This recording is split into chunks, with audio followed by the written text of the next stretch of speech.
인간의 진화는 다음과 같이 이루어집니다.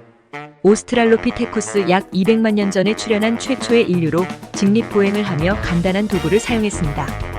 호모 에렉투스 50만 년 전에 등장했으며 직립보행은 물론 다양한 도구를 사용하며 언어와 불을 사용할 줄 알았습니다.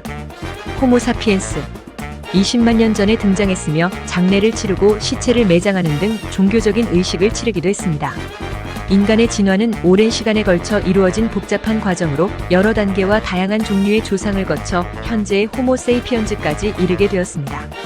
현재 가장 오래된 것으로 인류의 시조로 추정되는 원인 화석은 모두 아프리카의 에티오피아 북부에서 1979년에 발견된 빙하기가 아직 지구를 덮치기 전인 약 400만 년 전의 루시라고 이름 붙여진 화석 인골과 같은 종류의 여성 화석 인골로 아파르 원인으로 신장 약 120cm, 체중 약 26kg에 불과합니다.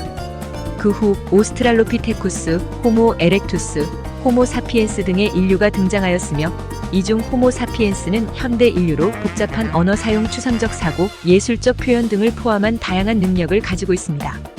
인류 진화는 복잡한 과정을 거치며 이 과정에서 여러 주요 전환점과 발견이 있었습니다.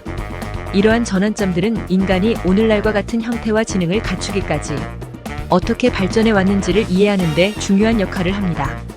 루시 화석의 발견 이후 인류 진화 연구는 많은 변화를 겪었습니다.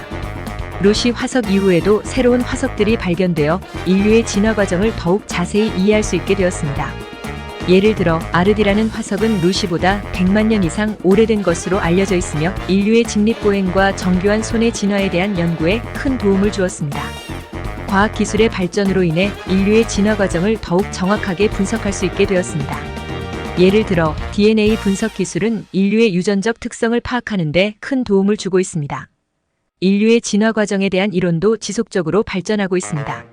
기존에는 단일한 경로로 이루어졌다는 주장이 있었으나 최근에는 다양한 경로로 이루어졌을 가능성이 제기되고 있습니다.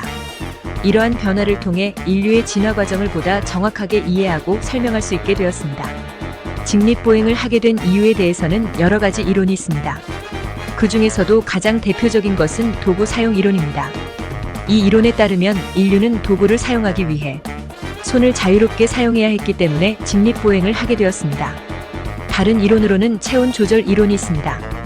이 이론에 따르면 직립보행을 하면 몸의 열을 더 효율적으로 조절할 수 있기 때문에 직립보행을 하게 되었습니다. 인간의 언어 사용은 인류에 다음과 같은 영향을 미쳤습니다. 의사소통의 원활화. 언어를 사용하면서 다른 사람들과 원활하게 의사소통을 할 수 있게 되었으며 이를 통해 집단 생활과 협력이 가능해졌습니다. 문화의 발전. 언어를 사용하면서 문자를 발명하고 기록을 남기게 되면서 문화가 발전하게 되었습니다.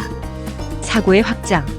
언어를 사용하면서 추상적인 개념을 다룰 수 있게 되었으며 이를 통해 사고의 범위가 넓어지고 깊어졌습니다. 사회적 지위의 형성. 언어를 사용하는 능력에 따라 사회적 지위가 형성되었으며 이를 통해 권력과 부가 분배되었습니다. 이처럼 언어는 인류의 발전과 밀접한 연관이 있으며 언어의 발전은 인류의 역사와 함께 계속해서 이루어지고 있습니다. 이 영상은 유튜버 소희아빠가 AI를 기반으로 제작한 영상입니다. 내용이 좋았다면 구독을 눌러주세요. 감사합니다.